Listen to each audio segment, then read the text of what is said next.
على رسول الله نبينا وسيدنا محمد أفضل الأنبياء والمرسلين إمام المحسنين والمتقين الذي أرسل رحمة للعالمين فصلوات الله عليه وسلامه التام وعلى آله وصحبه وذرياته وأمته إلى يوم الدين. نشهد أن لا إله إلا الله وحده لا شريك له ونشهد أن محمدا عبده ورسوله الذي لا نبي بعده. أما بعد، فيا عباد الله أحباب الله وأحباب رسوله صلى الله عليه وسلم، أوصي نفسي وإياكم بتقوى الله فقد فاز المتقون، فلا تموتن إلا وأنتم مسلمون. فقال تعالى: يا أيها الذين آمنوا اتقوا الله حق تقاته ولا تموتن إلا وأنتم مسلمون. Hadirin jamaah Jumat rahimani wa rahimakumullah. Alhamdulillah, kita mengawali Jumat ini dengan bersyukur pada Allah Subhanahu wa taala. Kita masih diberikan kesempatan untuk membuktikan keberimanan kita kepada Allah Subhanahu wa taala dengan menunaikan ibadah Jumat. Hadirin, Al-Imam Al-Bukhari mendokumentasikan satu riwayat yang kemudian dikuatkan juga oleh Al-Imam Muslim rahimahumallahu ta'ala. Ada dua sosok terdekat dari Nabi sallallahu alaihi wasallam yang dikutip dan didokumentasikan riwayatnya oleh dua imam ahli hadis mulia ini. Yang pertama, dalam satu dokumentasi Al-Imam Muslim nomor hadis 1163 terdapat satu riwayat yang disandarkan pada sahabat mulia Abdurrahman bin Sahar radhiyallahu ta'ala anhu yang namanya kita kenal dengan sahabat Abu Hurairah. Satu kali beliau mengisahkan bahwa Nabi SAW pernah ditanya, su'ila an-nabiyyu sallallahu alaihi wasallam, Nabi SAW pernah ditanya, ayyu salati afdali, ya Rasulullah, salat apa yang paling utama ba'dal maktubati, setelah yang fardu itu, wa ayyu siyami afdal ba'da syahri Ramadan atau kama qala, dan puasa apa yang paling utama setelah puasa Ramadan. Maka Nabi SAW kemudian menjawab, wa kama qala afdalus salati ba'da salatil maktubati, salat yang paling utama setelah salat fardu itu as-salatu fi jawfil laili, yaitu salat yang ditunaikan di pertengahan malam, tahajud. Wa afdalus siyami ba'da syahr Ramadan, dan puasa yang paling utama setelah puasa yang ditunaikan di bulan Ramadan itu siyam syahrillahil muharram, yaitu puasa yang ditunaikan di bulan Allah, yaitu bulan Al-Muharram. Rawahu Muslim, diriwayatkan oleh Imam Muslim dalam kitab sahihnya nomor hadis 1163, dan riwayatnya tersambung kepada sahabat Abu Hurairah radhiyallahu ta'ala anhu. Hadirin, hadis ini memberikan kesan yang istimewa pada bulan Al-Muharram karena disifati bulan ini dengan amalan-amalan yang tidak serupa dengan amal ibadah yang ditunaikan di selainnya. Tidak sama ketika kita tunaikan di bulan Safar misalnya, bulan Rabiul Awal. Demikian seterusnya. Setiap waktu memiliki keistimewaannya. Ramadan punya keunggulannya tersendiri, Dzulhijjah punya keunggulannya tersendiri. Maka bulan Al-Muharram memiliki keutamaan yang langsung disebutkan oleh Nabi SAW. Salah satunya adalah bulan yang saat menunaikan ibadah puasa di dalamnya, maka puasa itu menjadi istimewa di hadapan Allah Subhanahu wa ta'ala.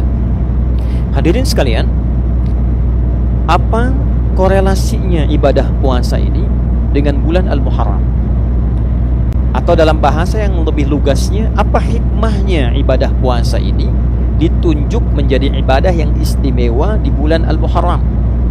Kenapa tidak disebut umrah misalnya? Kenapa tidak disebut tilawah Al-Quran? Kenapa tidak disebut misalnya sedekah? Tapi yang diutamakan di sini adalah as-siyam atau puasa.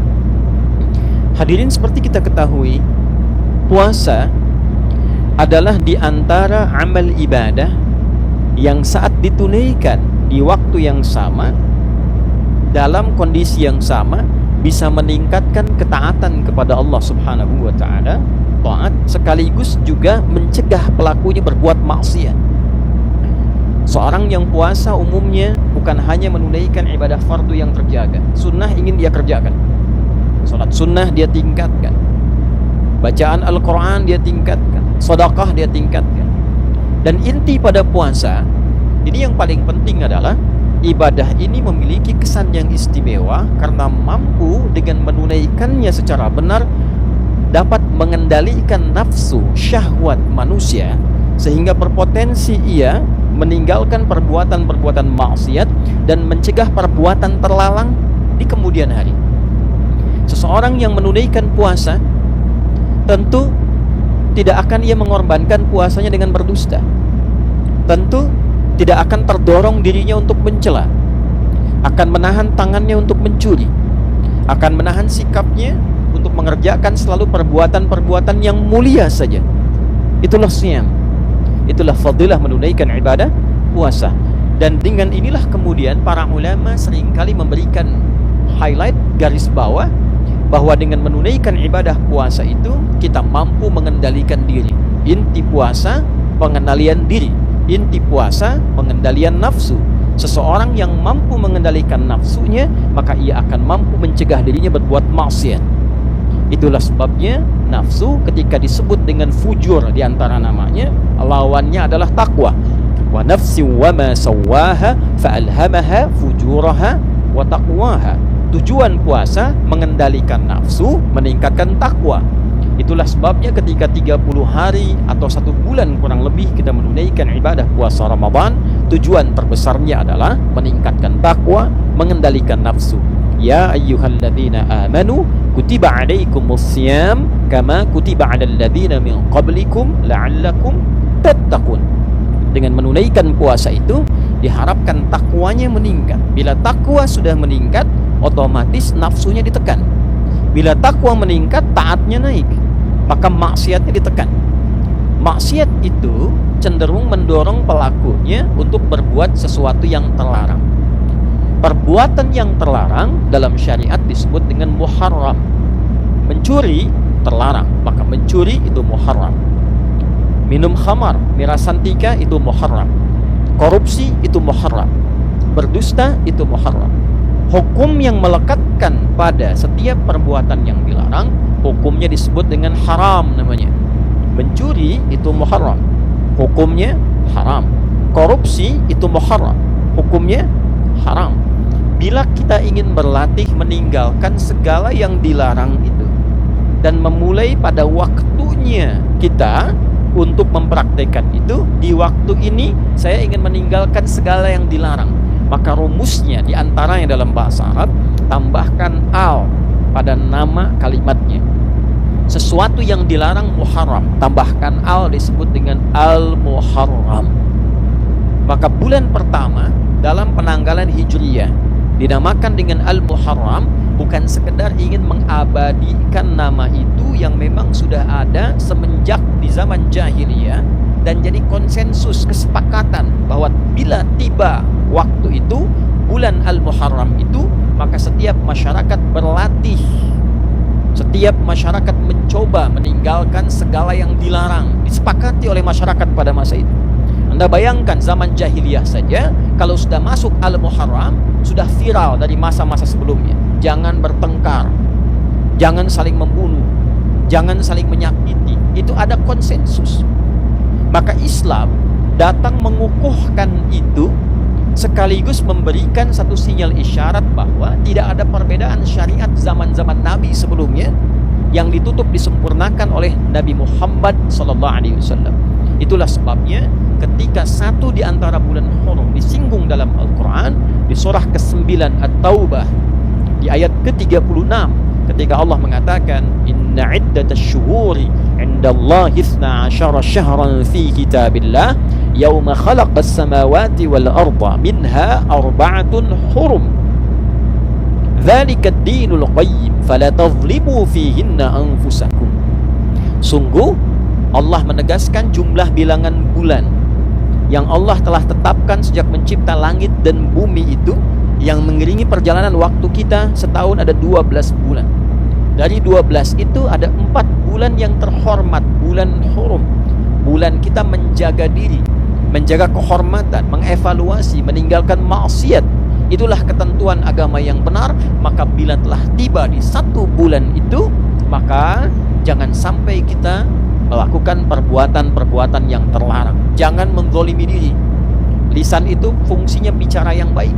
Ketika lisan digunakan pada yang tidak baik, itu zalim namanya. 4 bulan ini 3 berurutan kata Nabi, thalatha mutawaliyah, Dzulqa'dah, Dzulhijjah, Al-Muharram. Lalu yang keempat bulan Rajab, bulan yang ke-7 itu yang kita ketahui. Hadirin, bila kita rangkai seluruh uraian ini, ternyata Al-Muharram bukan menjadi penanda awal pergantian satu waktu dalam penanggalan Islam, tapi Al-Muharram juga komitmen kita untuk memulai hari baru, tahun baru, waktu yang baru dengan keadaan yang baru yang lebih baik. Bagaimana cara menjadi baik itu? Berhijrah. Apa esensi hijrah itu? Maka dalam hadis riwayat Al-Bukhari diisyaratkan oleh Nabi SAW, esensi hijrah itu meninggalkan segala yang dilarang oleh Allah dan Rasulnya, yang haram-haram. Maka kalendernya Hijriyah, bulannya Al-Muharram, perbuatannya koreksi diri kita, evaluasi diri kita untuk mencoba meninggalkan segala yang dilarang oleh Allah dan Rasulnya. Tidak ada cara yang terbaik untuk bisa mengoptimalkan itu dan pesan-pesan yang istimewa tadi, kecuali salah satu amalan efektifnya dengan menunaikan ibadah puasa. Karena saat puasalah kita bisa mengoreksi diri dengan baik. Kita bisa mencoba berlatih meninggalkan segala yang dilarang. Kita bisa memaksimalkan ibadah yang menunjukkan ketaatan kita meningkat di hadapan Allah Subhanahu wa ta'ala. Itulah sebabnya Nabi SAW ketika ditanya oleh segelintir sahabat, puasa apa yang istimewa, yang utama setelah Ramadan, maka Nabi tidak ragu mengatakan puasa yang ditunaikan di bulan Allah Al-Muharram. Dilekatkan dengan nama Allah untuk menunjukkan keistimewaan bulan Al-Muharram ini. Hadirin rahimani wa rahimakumullah. Apakah utuh puasanya di bulan Al-Muharram ini? Apakah sebagian saja? Para ulama ada yang mengatakan karena Nabi menyebutkan bulan Al-Muharram, maka ada yang menghukumi silahkan sebanyak-banyaknya tunaikan di bulan Al-Muharram itu. Ada yang membatasi dengan memberikan keutamaan tanggal 1 sampai 10. Ada yang tidak membatasi, bahkan menambahkan keutamaan. Kalau yang biasa Senin dan Kamis, Ayyamul Bid ditunaikan di bulan ini, maka meningkat keutamaannya. Ada juga di antara penanggalan ini satu tanggal yang istimewa, disepakati oleh ulama tanpa perbedaan, dan riwayatnya tersambung pada sosok mulia, lingkup A1 dari Nabi SAW, satu di antara istri Nabi SAW, Ummul Mukminin, ibunda kita semua, Sayyidah Aisyah radhiyallahu taala anha. Yang hadis ini direkomendasikan oleh para ulama dan terdokumentasikan dalam Sahih Al-Bukhari nomor hadis 4504. Demikian Imam Muslim mengutip pula hadis ini di nomor hadis 1125. Dari Nabi sallallahu alaihi wasallam informasinya dinukilkan oleh Sayyidah Aisyah, beliau mengatakan radhiyallahu taala anha atau kama qalat, tatkala Nabi sallallahu alaihi wasallam berhijrah ke Al-Madinah Al-Munawwarah, maka orang-orang Yahudi pada masa itu sedang menunaikan puasa di hari ke-10 di bulan Al-Muharram, dikenal dengan Ashura. Maka ketika ditanya mengapa mereka puasa, mereka menjawab, inilah hari Musa alaihi salam diselamatkan oleh Allah dari kejaran Fir'aun. Fir'aun binasa, Musanya sentosa. Maka untuk menunjukkan bukti syukurnya, ditunaikanlah puasa sebagai syukur pada Allah Subhanahu wa ta'ala. Ini rumus. Boleh diantara nikmat syukur itu kita tingkatkan dan kita syukuri dengan menunaikan ibadah seperti puasa. Nabi muncul hari lahirnya, beliau puasa. Itulah yang menjadi puasa sunnah di hari Senin. Jadi kalau kita merasakan satu nikmat, boleh kita syukuri dengan meningkatkan ibadah, salah satunya puasa. Hadirin sekalian, maka Nabi berkomentar, saya lebih berhak dibandingkan dengan Musa. Maka beliau kemudian menunaikan puasa, meminta umatnya juga menunaikan puasa sebagai penghormatan pada peristiwa itu. Dan ketika tiba Ramadan, Nabi memerintahkan umatnya memilih, mau tunaikan silahkan, mau tidak juga tidak mengapa. Hadirin, ternyata penelusuran terhadap riwayat bukan hanya peristiwa Musa yang terbebas saja.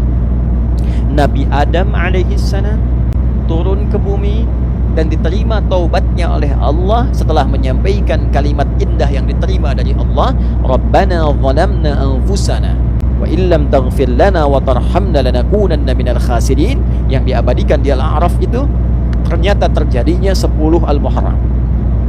Nabi Nuh alaihissalam ketika kapalnya itu yang telah dihantam oleh badai, kemudian muncul banjir dan beliau selamat dengan pengikutnya. Keselamatannya terjadi di bulan Al-Muharram di tanggal ke-10. Dan peristiwa-peristiwa besar lain banyak mengiringi, menunjukkan perubahan, menunjukkan evaluasi, menunjukkan muhasabah yang inti seluruhnya ini terdapat dalam puasa. Jadi wajar ketika tanggal 10 Al-Muharram ada puasa sunnah dan memberikan manfaat menggugurkan dosa yang pernah dilakukan. Maka bagaimana cara menjalaninya? Bukan sekedar menahan lapar dan haus, tapi kita mengoreksi diri kita seperti Nabi Adam mengoreksi dirinya, kakek moyang kita. Ada istighfar yang kita bisa sampaikan pada Allah Subhanahu wa ta'ala. Yang kedua, ada yang dicontohkan memulai jalan baru untuk meninggalkan maksiat. Umat Nabi Nuh banyak maksiat, muncul banyak cobaan, muncul banyak masalah. Maka tolong dicek. Kalau dalam kehidupan banyak masalah yang tidak tuntas, tidak selesai, coba dicek. Kalau tandanya bukan ujian rasa cinta seperti Allah menguji para nabi, para rasul, boleh jadi ada maksiat yang pernah dikerjakan. Koreksi. Atau kita tunjukkan bukti syukur pada Allah. Selama ini jarang kita syukuri nikmat. Banyak meminta sesuatu yang tidak ada, yang ada lupa disyukuri. Maka ambil pada kisah Nabi Musa diselamatkan dari Fir'aun, syukuri. Maka niatkan hari ke-10 itu kita menunaikan puasa untuk mensyukuri nikmat Allah yang didapatkan sampai detik itu. Yang kedua, kita komitmen mengoreksi diri untuk menjadi pribadi yang lebih baik. Dan yang selanjutnya, kita menatap masa depan dengan menyiapkan agenda-agenda baru yang diridhai oleh Allah Subhanahu wa ta'ala. Itulah Al-Muharram, itulah awal bulan Hijriyah. Bukan sekedar berganti tanggal, berganti tahun, berganti tulisan, tapi menghadirkan komitmen yang berganti dari maksiat kepada taat. Barakallahu li wa lakum fil Qur'anil azim.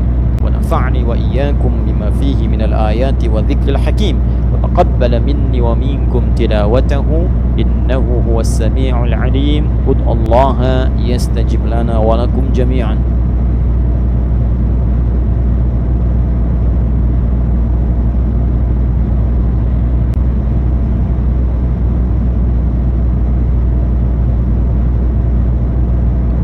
الحمد لله والصلاة والسلام على رسول الله وعلى آله وصحبه ومن والاه. أما بعد فيا عباد الله أوصي نفسي وإياكم بتقوى الله فقد فاز المتقون فلا تموتن إلا وأنتم مسلمون. أشهد أن لا إله إلا الله وحده لا شريك له ونشهد أن محمدا عبده ورسوله الذي لا نبي بعده. فقال تعالى إن الله وملائكته يصلون على النبي يا أيها الذين آمنوا صلوا عليه وسلموا تسليما. اللهم صل وسلم وبارك على حبيبك الكريم رسولك المصطفى الأمين نبينا وسيدنا محمد وعلى آله وصحبه أجمعين. اللهم نحمدك حمدا كما علمتنا أن نحمدك، ونشكرك شكرا كما علمتنا أن نشكرك. أنت المقدم وأنت المؤخر، بيدك الخير، إنك على كل شيء قدير. ربنا لا تدع لنا في مقامنا هذا وفي كل مقام ذنبا إلا غفرته، ولا هما إلا فرجته، ولا دينا إلا قضيته، ولا مريضا إلا شفيته، ولا حاجة من حوائج الدنيا والآخرة فيها لك رضا وفيها لنا الصلاح إلا قضيتها يا أرحم الراحمين. اللهم تبنا إليك توبة نصوحا، كفر عنا سيئاتنا واغفر لنا ذنوبنا في هذا الشهر المبارك محرم يا الله، شهرك المبارك المعظم يا أرحم الراحمين. اللهم اغفر للمسلمين والمسلمات والمؤمنين والمؤمنات الأحياء منا والأموات، إنك سميع قريب مجيب دعوات ويا قاضي الحاجات. اللهم سلمنا والمسلمين، سلمنا والمؤمنين يا خير الناصرين. اللهم انصر إخوتنا في فلسطين، واجعل أحياءهم مجاهدين في سبيلك وموتاهم شهداء، وألحقنا معهم في رحمتك يا أرحم الراحمين، واجعلنا من المصلين في مسجد الأقصى قبل وفاتنا يا أرحم الراحمين. اللهم احفظ بلادنا أندونيسيا واجعلها بلدا طيبة وأنت ترضاها، واهدي يا الله مراءها ورؤساءها يا أرحم الراحمين ليعدلوا في قرارهم ليخففوا حسابهم يوم القيامة يا أرحم الراحمين. اللهم احفظ علماءنا واجعلهم مخلصين لك الدين يا أرحم الراحمين، وبارك هذا المبنى مدرسة أخيار ومعهدها يا رب العالمين. اللهم ربنا آتنا في الدنيا حسنة وفي الآخرة حسنة وقنا عذاب النار. وصلى الله على سيدنا محمد وعلى آله وصحبه وذريته وأمته إلى يوم الدين، وآخر دعوانا سبحانك اللهم ربنا وبحمدك، نشهد أن لا إله إلا أنت، نستغفرك ونتوب إليك، والحمد لله رب العالمين. عباد الله، إن الله يأمر بالعدل والإحسان وإيتاء ذي القربى وينهى عن الفحشاء والمنكر والبغي، يعظكم لعلكم تذكرون، ولذكر الله أكبر والله يعلم ما تصنعون.